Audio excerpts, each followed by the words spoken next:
Hello दोस्तों, crack UP board exam YouTube channel में स्वागत है। आज क्लास 12th बायोलॉजी की ये फर्स्ट वीडियो होने वाली है। पहले चैप्टर का ये बहुत ही इम्पोर्टेंट टॉपिक है, पुष्प की संरचना। तो पहला चैप्टर आपका है पुष्प पादपों में लैंगिक जनन। उसका ये मोस्ट इम्पॉर्टेंट टॉपिक आज हम पढ़ने वाले हैं, पुष्प की संरचना।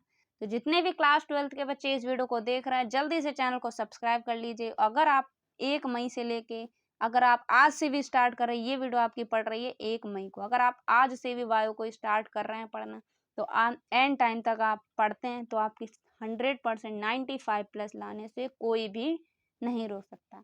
तो वीडियो को एंड तक जरूर देखें, ये टॉपिक बहुत ही इंपॉर्टेंट। चलिए वीडियो को स्टार्ट करते हैं। तो सबसे पहले हम लोग समझ लेते हैं इसके डायग्राम को। तो डायग्राम में इसमें क्या कहा गया, सबसे पहले हम लोग देखते हैं नीचे से। तो ये जो दी गई है, जिसकी जो डंडी होती है इसको हम लोग बोलते हैं पुष्प ब्रंथ। ये जो डंडी होती है इसको हम लोग बोलते हैं पुष्प ब्रंथ। ठीक है। उसके बाद ये जो है, ये जो जिसके ऊपर रखा होता है अंडाशय, उसे हम लोग बोलते हैं पुष्पासन। उसे क्या बोलते हैं हम लोग? पुष्पासन। इसे बोलते हैं हम लोग पुष्प ब्रंथ। जो डंडी होती है हरी कलर की, इसको हम लोग पुष्प ब्रंथ बोलते हैं। और जो आसन होता है, जो डंडी के ऊपर डंडी होती है, उसके ऊपर जो इस टाइप का बना होता है, उसे हम लोग बोलते हैं पुष्पासन। ठीक है, पुष्पों का आसन होता है। ठीक है। उसके बाद क्या होगा? उसके बाद जो जी हरी हरी कलर की जो इस टाइप से निकली होती है, इसे हम लोग बोलते हैं दलपुंज। क्या बोलते हैं इसे हम लोग? बाहरी दलपुंज। ठीक है। ये क्या होती है? हरी पत्ती नुमा टाइप की होती है, तो इसे हम लोग क्या बोलते हैं? हरी पत्ती नुमा होती है। ठीक है। इसका नाम क्या होगा? बाहरी दलपुंज। ठीक है। उसके बाद जो ये रंग बिरंगी पत्तियां होती हैं, इसको हम लोग बोलते हैं पंखुड़ी। इसको क्या बोलते हैं? पंखुड़ी। ये इधर भी ये बनी हुई है, ये सब क्या है? पंखुड़ी है। ठीक है। जो रेड कलर की आपको दिख रही है, ये क्या है? ये पंखुड़ी है। ठीक। उसके बाद पंखुड़ी, फिर उसके बाद जो दिखाई है, ये जो इस टाइप की बनी हुई है, ये इसे हम लोग बोलते हैं परागकोश। और जो इसके ऊपर बनी होती है, इसे हम लोग बोलते हैं फिलामेंट, जिसे हम लोग बोलते हैं पुतंतु। ठीक है। क्या बोलते हैं इसे? पुतंतु। और पुतंतु और परागकोश ये किसके भाग हैं? ये हैं पुंकेश्वर के भाग। ठीक है। ये किसके भाग हैं? पुंकेश्वर के भाग हैं। पुंकेश्वर के कितने भाग होते हैं? परागकोश और पुतंतु बोलते हैं। ठीक। उसके बाद स्त्री केसर के भाग हम लोग पढ़ लेते हैं। ये जो ऊपर वाला भाग दिख रहा है, इसे हम लोग बोलते हैं वर्तिकाग्र। इसे क्या बोलते हैं हम लोग? वर्तिकाग्र बोलते हैं। और ये जो बीच वाला भाग होता है, ये जो दिख रहा है, इसे हम लोग बोलते हैं वर्तिका। ठीक है। उसके बाद ये जो होता है, इसे हम लोग बोलते हैं अंडाशय। और ये तीनों भाग किसके होते हैं? ये तीनों भाग होते हैं स्त्री केसर के। स्त्री केसर के कौन कौन से भाग होते हैं? वर्तिकाग्र, वर्तिका और अंडाशय। और पुंकेश्वर के कितने होते हैं? 2 भाग होते हैं, परागकोश और पुतंतु।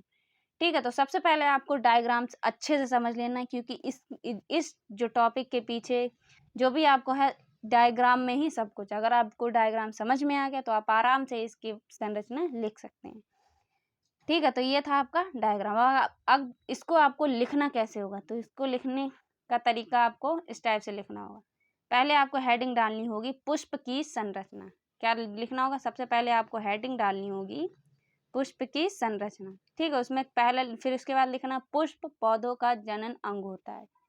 ठीक है। पुष्प पौधों का जनन अंग होता है। इसका जो मुख्य कार्य होता है, फल का निर्माण करना होता है। पुष्प हर भाग एक से अधिक कारणों में विशिष्ट होता है। जो पुष्प का भाग होता है, वो हर एक या एक से अधिक कारणों में विशिष्ट होता है। जैसे युग्मकों का निर्माण करना, फलों और बीजों का लाभ करना। ठीक है। युग्मकों मतलब जायगोट का निर्माण करना और फलों और बीजों का लाभ आदि करना। ठीक है। उसके बाद क्या लिखना है? इतना आपको पुष्प की संरचना में लिख देने के बाद आपको हेडिंग डालनी होगी पुष्प के भाग। अब पुष्प के भाग कितने होते हैं? पुष्प के 4 भाग होते हैं, बाह्य दलपुंज, दलपुंज, पुमंग और जायांग। अब पुमंग और जायांग के बाद हम आपको बता देंगे क्या होता है। सबसे पहले हम लोग पढ़ते हैं बाह्य दलपुंज। जो इसका पहला भाग होता है, वो होता है बाह्य दलपुंज। बाह्य दलपुंज अभी हमने आपको बताया था, ये होता है आपका पुष्प ग्रंथ। उसके बाद ये जो होता है, इसे हम लोग बोलते हैं पुष्पासन। ठीक है। इसे हम लोग पुष्पासन बोलते हैं। और ये जो इस टाइप की पत्ती, हरी पत्ती नुमा निकली होती है, इसे हम लोग बोलते हैं बाह्य दलपुंज। ठीक है। जिसे हम लोग बाहरी दलपुंज भी बोल सकते हैं या बाह्य दलपुंज भी बोल सकते हैं। ठीक है। तो बाह्य जो दल पुष्प की बाहरी चक्र का होता है, बाह्य दल होता है, वो क्या होता है? पुष्प का बाहरी चक्र होता है। ठीक है। और ये कैसा होता है? ये होता है हरे रंग का पत्ता नुमा होता है, ठीक है, पत्ती नुमा लिख सकते हैं, पत्ती नुमा होता है। यह काली और आंतरिक भागों की सुरक्षा करता है। किसका? सॉरी, कली, कली होती है जो, उसकी ये सुरक्षा करता है। कली और आंतरिक, अंदर के भाग की सुरक्षा करता है, ठीक है। दूसरा क्या होगा? दलपुंज। दलपुंज क्या बताया था? दलपुंज जो रंगीन पत्तियां होती हैं, ये था आपका पुष्पवृंत, ये था आपका आसन, और ये था आपकी हरी पत्ती, और जो इसकी पंखुड़ी बनी होती है इसे हम लोग बोलते हैं दलपुंज, ठीक है। इसे क्या बोलते हैं? दलपुंज। दलपुंज रंगीन पात्रों का एक चक्र है, ठीक है, रंगीन पात्रों का चक्र है। किसी टाइप का भी हो सकता है। फ्लावर्स आपने देखे होंगे, फूल कितने कलर के होते हैं, ठीक है, तो अलग रंगीन पात्रों का एक चक्र होता है।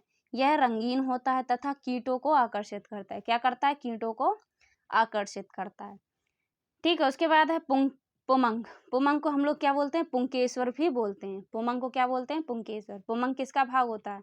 पुंकेश्वर। जो जायांग होता है वो होता है स्त्री केसर का, ठीक है। पुंकेश्वर पुष्प का नर जनन भाग है, जिसे हम लोग पुमंग भी बोलते हैं, उसे पुंकेश्वर भी बोल सकते हैं। पुंकेश्वर को हम लोग क्या बोलते हैं? पुमंग। ये याद रखिए, पुंकेश्वर को पुमंग बोलते हैं, और जो जायांग है उसे हम लोग बोलते हैं स्त्री केसर, ठीक है। तो तीसरा भाग क्या है आपका? पुमंग। पुमंग में आपको क्या लिखना हो? पुंकेश्वर पुष्प का नर जनन भाग होता है। इसे 3 भागों में बांटा जाता है, ठीक है। इसे कितने भागों में बांटा जाता है? 3 भागों में बांटा जाता है। जैसे होता है तंतु, जिसे हम लोग फिलामेंट भी बोलते हैं, परागकोश और परागगण। अब परागकोश तो हमने बताया था, परागगण भी यही होता है, ठीक है, एक तरह, ठीक है। तो 3 भाग होते हैं, आपको 3 याद रखना है, ठीक है। उसमें हमने आपको एक नहीं बताया था। तो जो पुमंग होते हैं उसके 3 भाग होते हैं। तंतु होता है, जिसे हम लोग फिलामेंट भी बोलते हैं, परागकोश होता है, और परागकण भी होता है, ठीक है। तो ये बहुत ही इंपॉर्टेंट, आपको इसके भाग याद होने चाहिए। ऐसे पूछ लेंगे कि जब अगर आप ये जो टॉपिक है पुष्प की संरचना, अगर आपको इसको प्रैक्टिकल में बनाना होगा तो एग्जाम में यही पूछ सकता है कि पुमंग के कितने भाग होते हैं, इसे कितने भागों में विभाजित किया। तो आप बता सकते हैं आराम से, तंतु, फिलामेंट जिसे बोलते हैं हम लोग, परागकोश और परागकण, ठीक है, 3 भाग होते हैं, ये याद रखिएगा। उसके बाद चौथा भाग आपका है जायांग। जायांग को हम लोग स्टिकेसर भी बोलते हैं, जो क्या होता है? मादा जनन भाग होता है। जायंग पुष्प का मादा जनन भाग होता है। इसके भी कितने भाग होते हैं? 3 भाग होते हैं। अभी हमने आपको बताया था अंडाशय, वर्तिका, वर्तिकाग्र।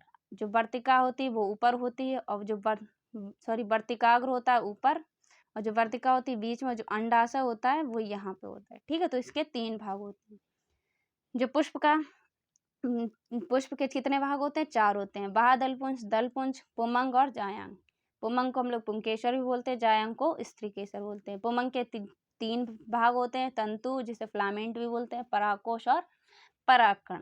जायांग क्या होगा? जायांग में अंडाशय, वर्तिका और वर्तिका। इस टाइप से आपको मुंह जवानी याद होना चाहिए, और इसमें कुछ भी नहीं लिखना होगा, बस आपको इतना ही लिखना होगा, बस आपको इतना ये लिखना होगा। उसके बाद बाह्यदलपुंज क्या होती है? बाह्यदलपुंज अपनी भाषा में, बस आप अगर डायग्राम समझ में आ गया तो आप आराम से अपने आप भी लिख सकते हैं, ठीक है। तो बाह्यदलपुंज में क्या बताया था? बाह्यदलपुंज एक बाहरी चक्र होता है, जैसे वो किस टाइप का होता है? हरे रंग का होता है, पत्ता नुमा होता है, ठीक है। और ये किसकी रक्षा करता है? कली और आंतरिक भागों की सुरक्षा करता है। और दलपुंज क्या होता है? दलपुंज रंगीन पात्रों का एक चक्र होता है। ये कैसा होता है? रंगीन होता है। क्या करता है? कीटों को आकर्षित करता है। पुमंग में क्या बताया? पुमंग पुंकेसर पुष्प का नर जनन भाग है। इसे 3 भागों में बांटा गया, तंतु, परागकोश और परागकण। और जयांग में क्या? जयांग पुष्प का मादा जनन भाग होता है, इसे भी 3 भागों में बांटा गया, अंडाशय, वर्तिका और वर्तिका। बस आपको इतना ही लिखना होगा। अभी हमने आपको वो जो डायग्राम बना के वो जो डायग्राम था वो वैसा था। अब हमने ये खुद अपने आप से बनाया, तो इस टाइप से आपको भी डायग्राम की प्रैक्टिस करनी होगी, ठीक है। तो ये जो ऊपर वाला भाग अभी हमने आपको बताया था, ये क्या था? ये आपकी वर्तिकाग्र थी। और ये जो था, ये से हम लोग वर्तिका बोलते हैं। और ये क्या है? ये हो अंडाशय, ठीक है। ये क्या है? अंडाशय। और ये पुंकेसर होते हैं, और ये जो होते हैं इसे हम लोग फिलामेंट भी बोलते हैं। और ये दलपुंज होते हैं, ये जो हैं इसे हम लोग दलपुंज बोलते हैं, ठीक है। और जो हरी कलर की होती हैं, जो नीचे दिख रही होती हैं, ये होती हैं आपकी बाह्यदलपुंज, ठीक है। ये जो हरी कलर की दिखती हैं ये होती हैं बाह्यदलपुंज। उसके बाद ये जो होता है इसे जायांग बोलते हैं, ठीक है। तो ये हमने अपने हाथ से बनाया, तो इसको भी आपको प्रैक्टिस करना हो, क्योंकि डायग्राम आपके बायो में बहुत ही मैटर करता है। अगर आपको 3 नंबर का कोई क्वेश्चन दिया, उसमें आपको डायग्राम दिया, अगर आपने डायग्राम एग्जैक्ट अच्छा साफ सुथरा बनाया, तो अगर आपको थ्योरी नहीं भी आ रही तब भी आपको 2 नंबर आपको मिल जाएंगे। तो इसलिए आप बायोलॉजी अगर आपने ले रखी तो आपको डायग्राम अच्छे से बनाने आने चाहिए, उसकी प्रैक्टिस करना चाहिए। तो ये वीडियो में हमने आपको पुष्प की संरचना पढ़ाया है। अगर आपको ये वीडियो पसंद आई हो, पुष्प की संरचना, आई होप आपको बिल्कुल समझ में आ गई होगी। तो अगर आपको समझ में आई तो एक प्यारा सा कमेंट करके बताइए कि आपको ये वीडियो कैसी लगी। हम मिलते हैं आपसे एक और अगली इंपॉर्टेंट वीडियो में, तब तक के लिए जय हिंद। अगली वीडियो आपकी नए टॉपिक के साथ मिलते हैं।